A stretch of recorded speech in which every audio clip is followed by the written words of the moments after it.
तरीके से हमारा देश इम्पोर्टेंट है, उसी तरीके से हमारे डिफेंस इम्पोर्टेंट है। अगर आज वो हैं तो उसके सहारे ही हम लोग खड़े हैं, नहीं तो हम कुछ भी नहीं हैं। तो मैं आपको बताऊं कि सर के पास मोबाइल फ़ोन था, वो ठीक कराने के लिए आए थे और मेरे पास मोबाइल फ़ोन लाया। उन्होंने मोबाइल फ़ोन को बनवाया। हमने बताया कि सर इसका काम्बो ख़राब था और काम्बो ठीक करने का उस बंदे ने 1100-1200 रुपये ले लिया और काम्बो 1400 रुपये ले लिया सिर्फ ग्लास चेंज करने का। और फिर बाद में हमारे पास आया तो हमने उस मोबाइल फ़ोन का 600, 700, 800 रुपये का काम्बो आया था, वो हम लोग लाए और मार्केट में काम्बो डाल दिया। पूरा मोबाइल फ़ोन फर्स्ट क्लास चलने लगा। फिर सर ने डिसाइड किया कि चलो सर मेरे पास कोई दिक्कत नहीं है, जब समय था तब मैं नहीं सीख पाया, लेकिन अब मेरा टेक्निकल कोर्स है, मैं इसको सीख लेता हूँ। तो सर भी डिफेंस में है और सर के एक ब्रदर हैं वो भी डिफेंस में है, आर्मी में। तीन भाई हैं, तीनों डिफेंस में। सर आप बताइए अपने बारे में थोड़ा सा। पहले तो मुझे यहाँ आकर के सर लोगों का सरल स्वभाव देख कर के इतना अच्छा लग रहा है कि शायद ही इनसे कोई अगर जुड़ेगा तो वो भागने की कोशिश करेगा उनको। अब चूँकि हम यहाँ आ चुके हैं तो ये तो मेरे हिसाब से मेरा ही नहीं, आप लोग जो भी यहाँ आए होंगे तो ये जीवन जब तक आप रहेंगे सर को याद करेंगे, क्योंकि इनका स्वभाव ही, यहाँ का स्टाफ का स्वभाव ही कितना कुछ अलग ही टाइप का है। सिखाने के तरीके सबके होते हैं, बट यहाँ के सिखाने के साथ साथ यहाँ का मैनर और तरीका दोनों ही बहुत ही अलग टाइप का है और बहुत अच्छा है। मैं यहाँ आया तो ज़रूर माध्यम था मोबाइल का, लेकिन जुड़ने का एक सबके अपने अपने माध्यम होते हैं, तो हो सकता है वही एक मोबाइल का माध्यम रहा हो। रही बात हमारे सीखने की, तो सीखने की कोई उम्र नहीं होती, ये मैं अपने बच्चों को भी बताता रहता हूँ और ख़ुद भी, और अपना जो भी मेरे से जुड़ते हैं तो उनको भी बताते हैं। हमारे मोहल्ले में भी आए दिन कुछ ना कुछ कार्यक्रम होता है तो उसमें कहीं ना कहीं पार्टिसिपेट मैं ही सभी बच्चों को करवाता रहता हूँ वहाँ पे। तो हमारा कहने का मतलब है, रही बात हमारे डिफेंस में, ये बात बिल्कुल सही है कि दुनिया को कोई भी है, हम लोग आज 24 साल हो गए, 25 साल फौज में, लेकिन फौज की यूनिफॉर्म से दिल नहीं भरा। कभी कभी वाइफ बोलती है कि यार इतने दिन हो गए तुमको यूनिफॉर्म पहने हुए और के आपको बोरियत नहीं। हमने कहा ना हुई है और ना कभी होगी। और क्योंकि एक अगर आप ईमानदारी से करो तो उसमें काम करने का मज़ा ही कुछ दूसरा, चाहे किसी भी फील्ड में करोगे, अगर आप दिल से करोगे तो उसका मज़ा कुछ दूसरा ही है और बहुत अच्छा लगता है। हम लोग बॉर्डर में भी रहते हैं, इवन इतने इतने बर्फ़ के अंदर भी रहते हैं वहाँ पर, और शुरू में तो बर्फ़ वहाँ की बहुत अच्छी लगती है। ऐसे लगता है कि हम लोग सर में भी बर्फ़ के गोले बना के रखते हैं और बहुत अच्छा लगता है। लेकिन जब 15 दिन 20 दिन बाद वही बर्फ़ परेशान करने लगती है, लेटरिन बाथरूम जाओ तो वहाँ का पानी जमा रहेगा, वहाँ पे कुछ भी है, कपड़े सुखाओ गीले करके कहीं से भी नहा दो करके, तो वो कपड़े ही इतने टाइट हो जाते हैं कि हड्डी भी मार दो तो आपका गला कट जाए, इतने टाइट हो जाती बर्फ़ से। और मतलब वहाँ का एटमॉस्फेयर तो इतना ज़्यादा परेशान वाला हो जाता है कि आदमी दुश्मन से कम वहाँ के एटमॉस्फेयर से ज़्यादा मरने लगता है। और हाथ पैर की उंगलियाँ इस तरह परेशान करने लगती हैं तो ऐसे लगता है कि ये कट जाएंगी। इसलिए हमेशा वहाँ के गर्म पानी में हर 15-15 मिनट बाद आपको गर्म पानी में हाथ डुबोना पड़ता है। तो ऐसा नहीं करेगा तो 100% आपका बर्फ़ लग जाएगी, आपका गल के हड्डी है। अगर इतने में लग गई बर्फ़ तो इतने से काटना पड़ेगा, नहीं तो धीरे धीरे यहाँ तक हो जाता है। और खूब लोग खुशी से कटवा लेते हैं क्योंकि उसको पता है कि आगे नहीं तो और ज़्यादा बढ़ जाए। तो वहाँ पे ऐसी बात नहीं है, सब लोग जो लोग वहाँ चले जाते हैं तो वहाँ पे आने का भी लगता है कि अब कर लो, पूरी ठंडी निकाल लो। कोई गया तो साल भर बाद आता, तो लेकिन वहाँ पे अच्छा लगता है। वहाँ पे जो दोस्त रहते हैं तो वो वहाँ के हिसाब से हम लोग ऐसे लगते हैं परिवार है। ये नहीं कि कोई तमिलनाडु का है, कोई यूपी का है, कोई अगर यूपी में अगर कोई आगरा का भी मिल जाता है तो लगता है मेरे घर के बगल का है वहाँ पे। इसलिए वहाँ पे बहुत अच्छा लगा करता है। और वहाँ पे कोई जाति धर्म इससे बहुत हट के वहाँ पे सब लोग रहते हैं, सब लोग एक ही थाली में खा लेते हैं। ऐसे लगता है कि छोटे भाई बहन खा रहे हो, और एक ही गिलास में लिक्वर भी ले लेते हैं, कोई कुछ के ले लेता है। सब लोग बड़ा ही इंजॉय करते हैं, डांस करेंगे सब उसी में अपनी खुशियाँ ढूंढा करते हैं और कोई बात नहीं है। क्योंकि वही हमारा परिवार वही है। लेकिन सबसे मेन बात है कि वहाँ पर अगर एक को खून अगर थोड़ा सा भी लग गया किसी दुश्मन देश से, तो वहाँ ऐसे लगता है कि मेरे मम्मी डैडी मेरे भाई बहन को लग गया, वो मरने के लिए उससे आगे आके खड़ा हो जाएगा। तो सबसे मैं वहाँ पे उस समय हम लोग देश की एकता टाइप से समझ के लड़ते हैं, वहाँ पे बहुत अच्छा लगा करता है। तो ये वहाँ पे बहुत खुशी वह लगा करता है कि वहाँ पे लगा करता है कि वहाँ अगर कोई उस समय कोई बोलता है ना कि ये हिंदू है, ये मुस्लिम है, ये कोई है, ये कोई है, तो वहाँ लगा करता है ये कितने बेवकूफ़ हैं। वहाँ पे ये लगा करता है कि साले छोटी छोटी बातों में पैदा हुआ है तो वो हिंदू मुस्लिम बन के थोड़ी ना आया। पैदा हुआ तो अगर खून अगर ज़रूरत पड़ेगी इनको तो हमें दे देगा, हमें तो उसमें नहीं लगता। लेकिन ये सब यही होता है। तो ये सब बातें तो मोटिवेट ऐसी बात नहीं है, अपने देश के लिए सभी को अच्छा लगता है और हमें भी अच्छा लगता है। लेकिन रही बात यहाँ पे आप लोगों ने इतना कीमती समय दे करके जो इतना अच्छा है, उसके लिए मैं बहुत बहुत तहे दिल से आप सभी का आभार ही रहूँगा। बहुत बहुत धन्यवाद। Thank you. तो मैं एक बात और कहना चाहता हूँ कि सर के लिए मैंने फंक्शन इसलिए रखा है क्योंकि मुझे भी इन सब चीज़ों में बड़ा खुशी मिलता है। मुझे भी ऐसा लगता है कि अगर हम कहीं ना कहीं अगर नहीं कुछ कर पाए या देश में हम नहीं कुछ काम आ पाए, तो कम से कम जो लोग कर रहे हैं तो अगर हम लोग उनकी ही सेवा कर सकते हैं या उनके लिए कर सकते हैं, तो ये मुझे लगता है मेरे लिए बड़ी फ़ख्र की बात है। और मैं भी चाहता हूँ कि मेरे पास दुनिया जान से जितने भी सारे जो बच्चे लोग हैं, जो स्टूडेंट लोग हैं, जो सीखने के लिए आते हैं, ट्रेनिंग करने के लिए आते हैं, तो उसी तरीके से अगर देखा जाए तो मेरे पास भी ये मेरे फ़ौज है जो हर जगह के लोग हैं, हर जगह के लोग हैं। यहाँ पर अगर देखा जाए तो ऐसा कोई जगह का नहीं, ऐसा कोई क्षेत्र नहीं, ऐसा कोई एरिया नहीं, ऐसा कोई राज्य नहीं जिस राज्य का बच्चा नहीं जो मेरे पास यहाँ पर क्लास ना कर रहा हो। लेकिन सब जितने भी सारे लोग जो हम लोग क्लास करने के लिए इकट्ठा हुए हैं, यहाँ पर एक काम सीखने के लिए इकट्ठा हुए हैं या एक हुनर सीखने के लिए इकट्ठा हुए हैं, वो हम इसलिए इकट्ठा हुए हैं ताकि हम सब चीज़ें सीख करके स्टैंड हो सकें। आज सर मैं आपको बताऊं, मुझे बड़ा उस समय पर बड़ा दुख होता है कि मैं इतना पढ़ा लिखा होने के बाद भी मैं बेरोज़गार हूं। क्यों? क्योंकि दुनिया जान में दो तरह के लोग मैंने देखा हुआ, मैंने अपना लाइफ में एनालाइज किया हुआ है कि दुनिया जान में दो तरह के लोग बेरोज़गार होते हैं। एक तो वो लोग बेरोज़गार होते हैं जो पढ़े लिखे होने के बाद भी काम नहीं मिलता, पढ़े लिखे होने के बाद भी उनको बहुत अच्छा एजुकेशन है, बहुत अच्छा डिग्री है, बहुत अच्छा प्रोफेशनल डिग्री खरीद लिया है, समझ लीजिए उन्होंने पढ़ाई करी है, उसके बावजूद भी ज़िंदगी में सब चीज़ें हासिल नहीं हो पा रही हैं। क्यों नहीं हासिल हो पा रही हैं? इसका मतलब ये नहीं कि शिक्षा बेकार है, क्योंकि कभी कभी लाइफ में किस्मत भी हमको ऐसे मोड़ पे जा करके खड़ा कर देती है कि हमको होते हुए भी चीज़ें हासिल नहीं हो पाती। इनमें मैं कहना चाहता हूँ कि सर के जैसे ही लोगों के साथ में ऐसा होता है कि बहुत ऐसे लोग होते हैं पूरी ज़िंदगी लगा देते हैं डिफेंस की तैयारी करते करते। मेरे पास इससे पहले एक बैच में राजीव जी आए थे सीखने के लिए, समझ लीजिए बुंदेलखंड से सीखने के लिए आए थे। जब उन्होंने मेरे पास एडमिशन लिया था तो रोने लगे थे, आंसू आ गए थे। मुझे भी बड़ा दुख हुआ था, इसलिए दुख हुआ था, कह रहे सर मैंने दोबारा हाई स्कूल किया नौकरी करने के चक्कर में, क्योंकि मेरे अंदर भी सपना था और हर जगह पर मेरा हो जाता था कुछ ना कुछ मेडिकल, कहीं ना कुछ ऐसा मेरे साथ में ऐसा लग जाता था, कभी भर्ती कैंसिल हो गई, कभी कुछ हो गया, जिस कारण से मेरा सब पूरा वेस्ट चला गया।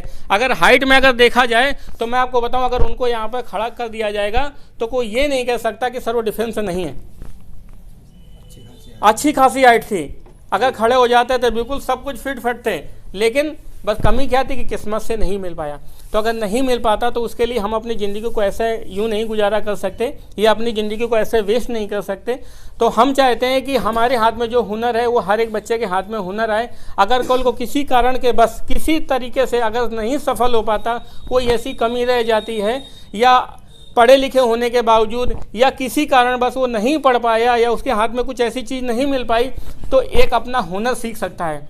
मुझे लगता है आप बहुत बूढ़े बुजुर्ग लोग भी कह गए हैं कि अगर जिस आदमी के हाथ में हुनर है तो उसको कभी ज़िंदगी में परेशान होने की ज़रूरत नहीं है, क्योंकि आदमी का जो शिक्षा एक बार ज़िंदगी में फेल हो सकती है, ये बात सब लोग मानते हैं, लेकिन हुनर एक आदमी का ऐसा होता है जो ज़िंदगी में कभी फेल नहीं हो सकता। क्यों? ना कोई बांट सकता है, ना उसको कोई काट सकता है, ना उसको कोई ले सकता है, क्योंकि आदमी का हुनर है वो अपने साथ में लेकर के आता है। उस हुनर के दम पे वो अपनी ज़िंदगी में हज़ारों रुपए कमाता है। हज़ारों रुपए कमाने की तो बात छोड़ो, पैसा एक अलग जगह, एक सम्मान कमाता है, रिस्पेक्ट कमाता है कि अगर उसके आप ही लोग हैं जब सीख करके अपने एरिया में अपने क्षेत्र में काम करेंगे। कोई ऐसा डिवाइस है जिस बंदे ने बड़ा मुश्किल से किस्तों में लेकर के पैसा लेकर के मोबाइल फ़ोन लिया हुआ है, अगर कल को उसका मोबाइल फ़ोन ख़राब हो जाता है, अगर 10, 20, 5 रुपये लगा करके आप उस मोबाइल फ़ोन को ठीक कर देते हो तो उसका डिवाइस फिर से 10-20 हज़ार रुपये का हो जाता है।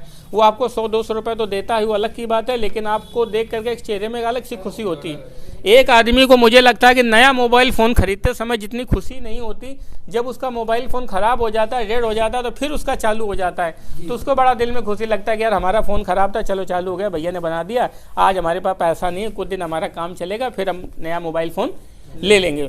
तो ऐसे सर मैं आपको एक लोगों से और मिलाना चाहता हूं जो सर अपना एक्सपीरियंस शेयर करेंगे। अपना एक्सपीरियंस शेयर करने के साथ में उनके लिए भी बड़ी सम्मान की बात है कि सर ने, मैं आपको बताऊं कि बहुत सालों से टीचिंग करी है, कम से कम 4 साल 5 साल हो गए, 8 साल हो गया उन्होंने पढ़ाया है, स्टूडेंट के पढ़ाया है। उनकी सर की बहुत अच्छी शिक्षा है, एजुकेशन भी बहुत अच्छा है, मैथ के टीचर हैं, सब चीज़ों को लेकर के। लेकिन बस कमी लाइफ में ये रह गई कि वो जिस माहौल पे पढ़ते आज समय पर पहुँच गए, समय के बाद भी उस समय तक की अर्निंग नहीं कर पा रहे हैं।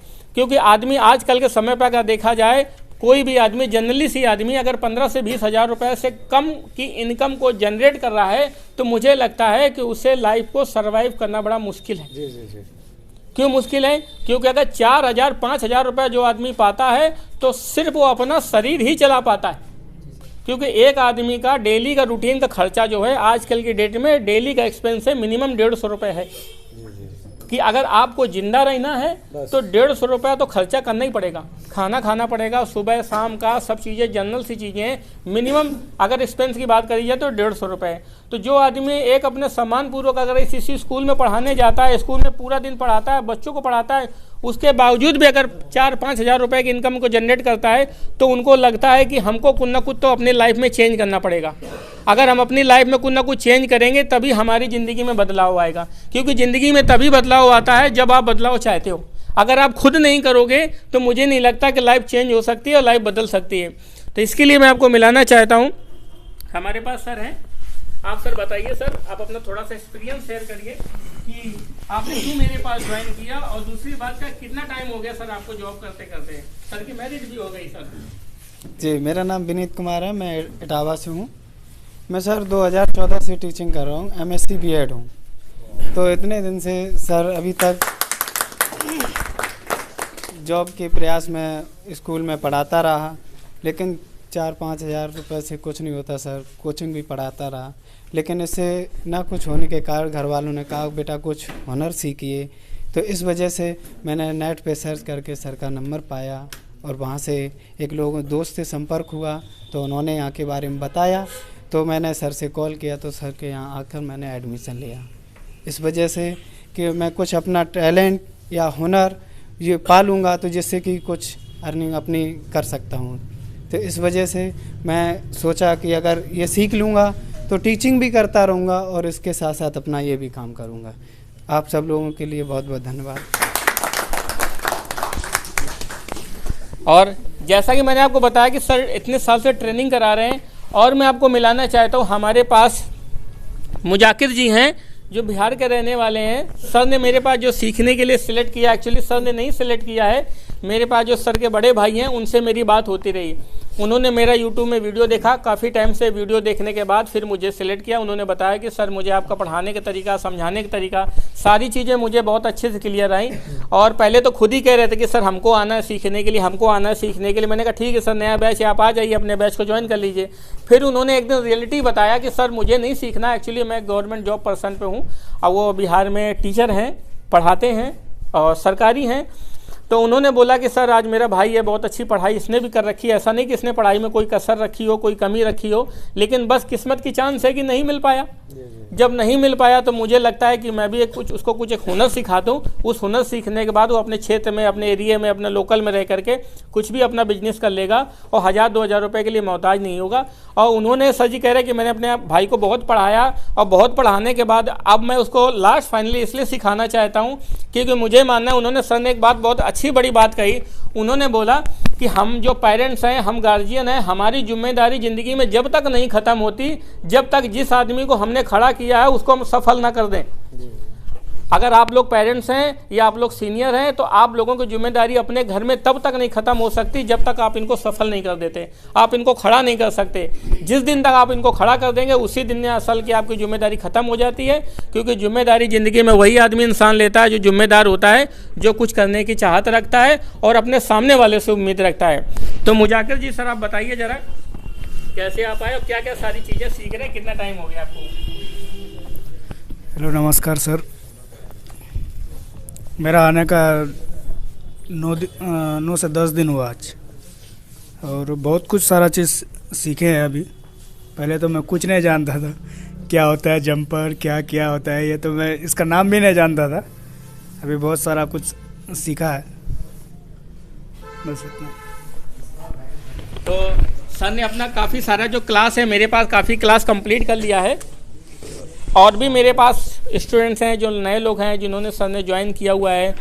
या एक बात और मैं मिलाना चाहता हूँ कि सर मेरे पास पूरा कंप्लीट कोर्स ना करने की वजह से आज सर का ट्रांसफ़र कहाँ पर हो गया सर अपना? मेरा कालिंगपोंग हुआ है, न्यू जलपाईगुड़ी के पास। सर का न्यू जलपाईगुड़ी ट्रांसफ़र हुआ है। तो सर 3 क्षेत्र का बॉर्डर है आपका, आसाम, भूटान, नेपाल, इन तीनों के मिड पॉइंट में है, इसलिए इसको अलग टाइप का इसका इंडिया से नाम भी है कालिंगपोंग, क्योंकि ये तीनों के मिड में है। जो भी कोई कहीं भी जाता है तो वहाँ पे स्टे करता है, वहाँ होटल इत्यादि ज़्यादा है, तो इसलिए वो टूरिस्ट प्लेस है और पहाड़ों के अंदर है, और लेकिन बहुत अच्छी जगह है। जब भी कोई आप लोग वहाँ पे विज़िट करने आते हैं तो नंबर सर के पास भी है, तो आ सकता है, और वहाँ पे अपना मुझे कॉल करेंगे तो वहाँ पे सारे इंतज़ाम हम कर लेंगे। तो यही एक बात होती है कि देखो, देश का सिपाही होने के नाते वो हमेशा हर एक देश का ख्याल रखते हैं कि बिना किसी लालच और बिना किसी चाहत की वजह से वो चाहते हैं कि हमारे देश का कोई भी भाई हो, क्योंकि सर ने आज ऐसे माहौल पे रहे हैं, ऐसी जगह को देखा हुआ है, ऐसे माहौल को उन्होंने देखा हुआ है कि वहाँ पर दुनिया जान में कोई कहीं का भी रहने वाला हो, अगर हमारे 200-400-500 किलोमीटर दूर का भी निकल आता है तो लगता है ये तो मेरे बगल का रहने वाला है, ये मेरे पास का रहने वाला है। तो हमारे सबसे मेन बात हमारे फौज की एक बहुत अच्छी एक विशेषता और है, वहाँ पे व्यक्ति जब छुट्टी काट के आता है तो उसके चेहरे से सभी लोगों को ये कुछ, चाहे कहते नहीं फौज सकी टाइप से होता है, सकी एक वर्ड फौज में बोला गया, वो बिल्कुल कहीं ना कहीं सही बोला जा गया। वो बंदे को चाहे औरत हो तो उसको देख के बता देगा कि ये कहाँ पर है, क्या है, इसका क्या सिस्टम चल रहा है। सेम वही सिस्टम आदमियों को भी वहाँ सिखाया जाता है कि ये बंदा छुट्टी काट के गया है, इसके चेहरे की मोरालिटी क्या है, इसके हाव भाव क्या है, पहले कैसे रहता था, आज कैसे है, इसका मतलब इसके घर में कुछ प्रॉब्लम्स है।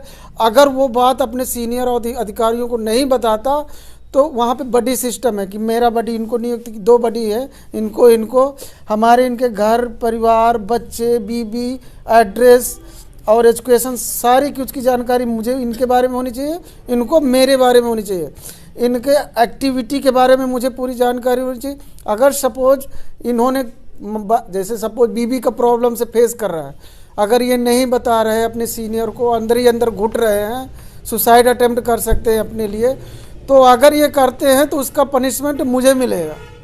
क्यों कि जब तुम्हारा बडी और तुमको जवाबदेही दी गई है कि ये है, तो तुमने, तो कहने का मतलब कि उसके मोरालिटी के बारे में हमारे फौज में देखा जाता है, और उससे बार बार पूछते क्या बात है यार, तू तो पहले बहुत खुश रहता था, आज क्यों, क्या दुखी, कोई घर में तकलीफ है क्या, तो उसको बंटवाने की कोशिश की जाती है।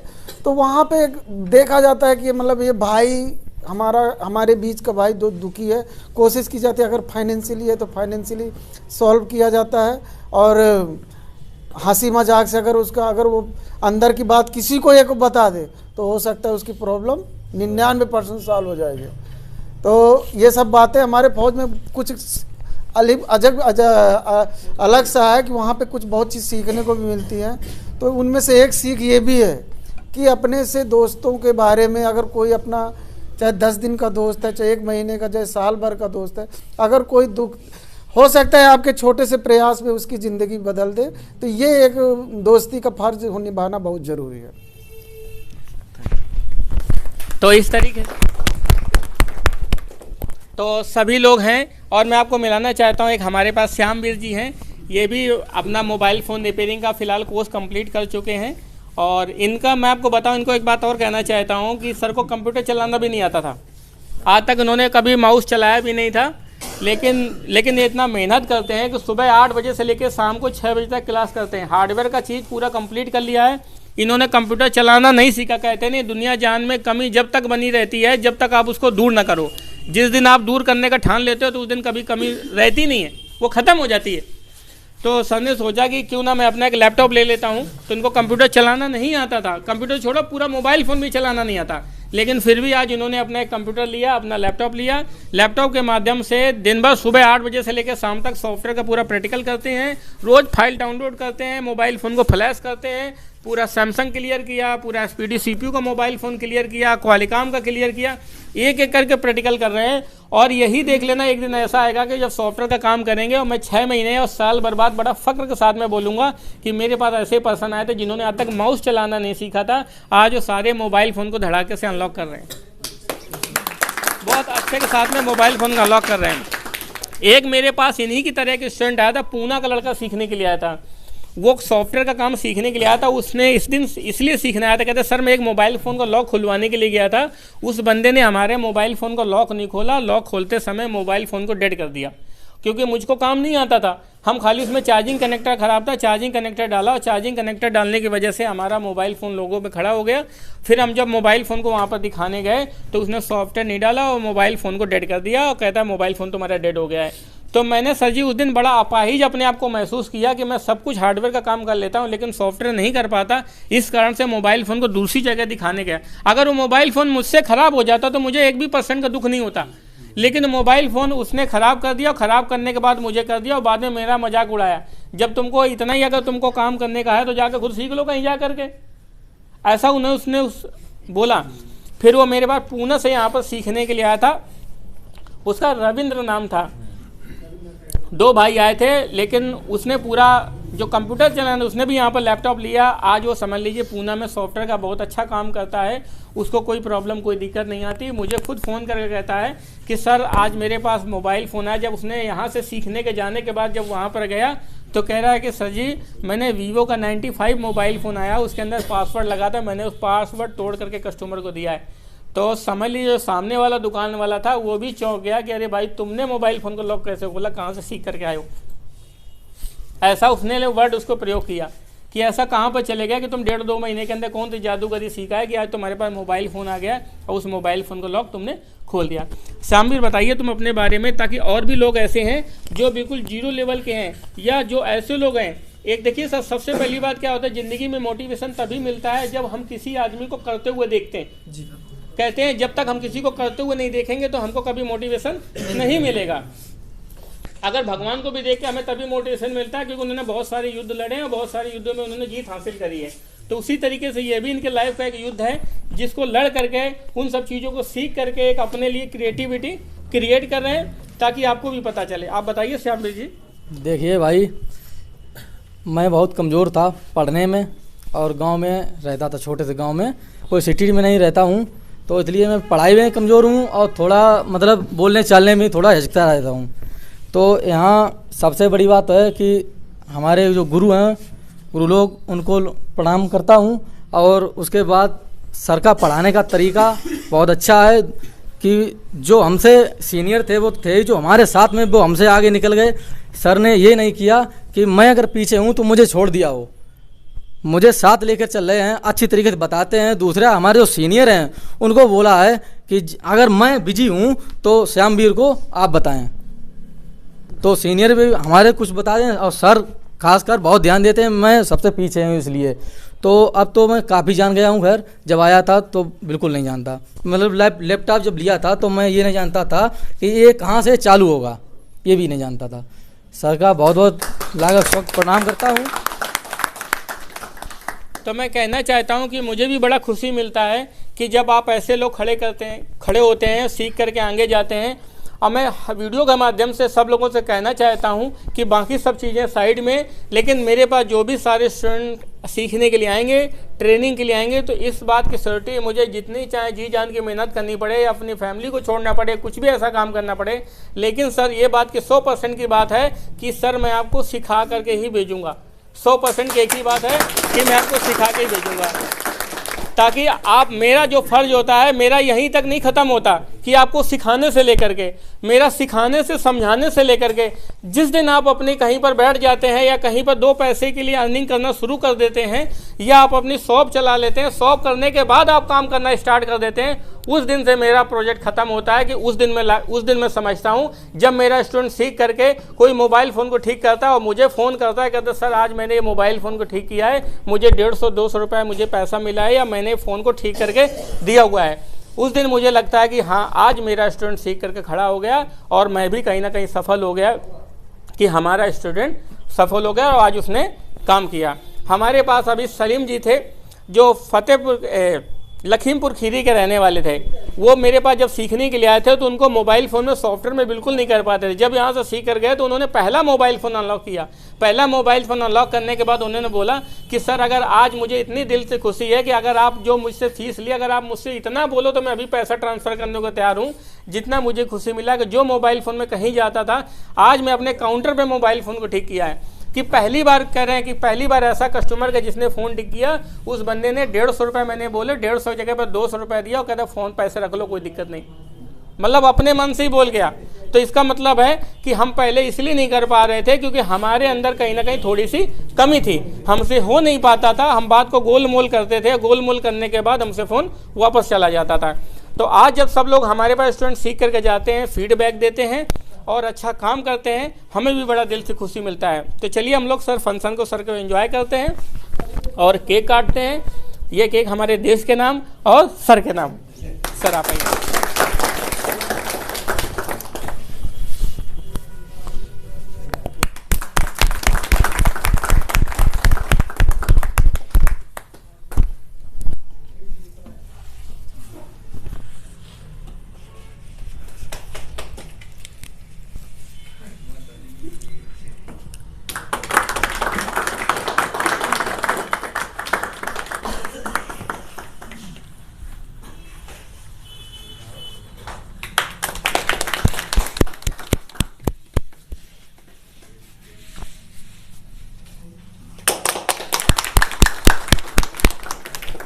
एक बार मेरी इच्छा है कि सभी लोग एक बार अपने भारत माता की जय घोष करें। बिल्कुल बिल्कुल। माता की जय, भारत माता की जय, भारत माता की जय, भारत माता की जय, भारत माता की जय।